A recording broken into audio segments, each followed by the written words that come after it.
Corex Solar construit des centrales photovoltaïques. Pour les construire, il faut d'abord trouver des endroits où les installer. Donc, à côté de notre métier principal de construction de centrales, nous faisons aussi la recherche de sites pour pouvoir les implanter. Et une fois que ces centrales sont construites, on va les exploiter, c'est-à-dire les maintenir en fonctionnement, de telle sorte à ce qu'elles produisent le maximum d'énergie sur le réseau électrique. Les projets de développement sont immenses parce que le solaire photovoltaïque est devenu une énergie très peu chère, moins chère aujourd'hui dans beaucoup de pays que le pétrole.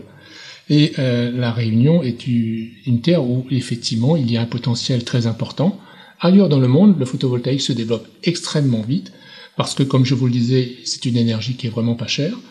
Et nous, on s'est concentré sur les pays de la zone océan Indien et l'Ouest africain. Nous avons de très bons contacts sur la Tanzanie, sur le Mozambique, sur le Botswana, la Zambie, à l'île Maurice, aux Seychelles, Madagascar aussi un petit peu. Dans ces pays-là, il y a un potentiel très important. Donc l'avenir pour Corex Solar est quand même assez radieux, disons-le. Le photovoltaïque redémarre, est en train de redémarrer. Et aujourd'hui, c'est un métier qui va devenir un métier comme tous les autres métiers du bâtiment et de l'énergie. Donc des constructions régulières et un développement continu parce qu'on a de plus en plus besoin d'énergie et on a de plus en plus besoin d'énergie propre. Et le photovoltaïque répond complètement à ces deux enjeux. Nous sommes dans un métier nouveau malgré tout, même si le photovoltaïque date de pratiquement 50 ans aujourd'hui. C'est un métier qui se renouvelle en permanence parce que les cellules photovoltaïques évoluent. De plus en plus, on a besoin d'équipements qui sont très performants, connectés au réseau électrique. Donc l'innovation, on la vit au quotidien.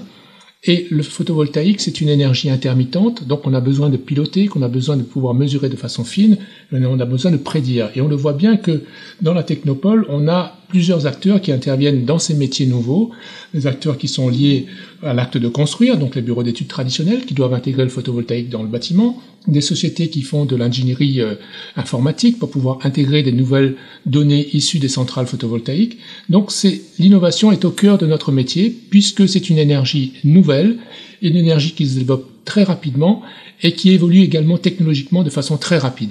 Donc pour nous, l'innovation est intégrée dans nos gènes depuis le début.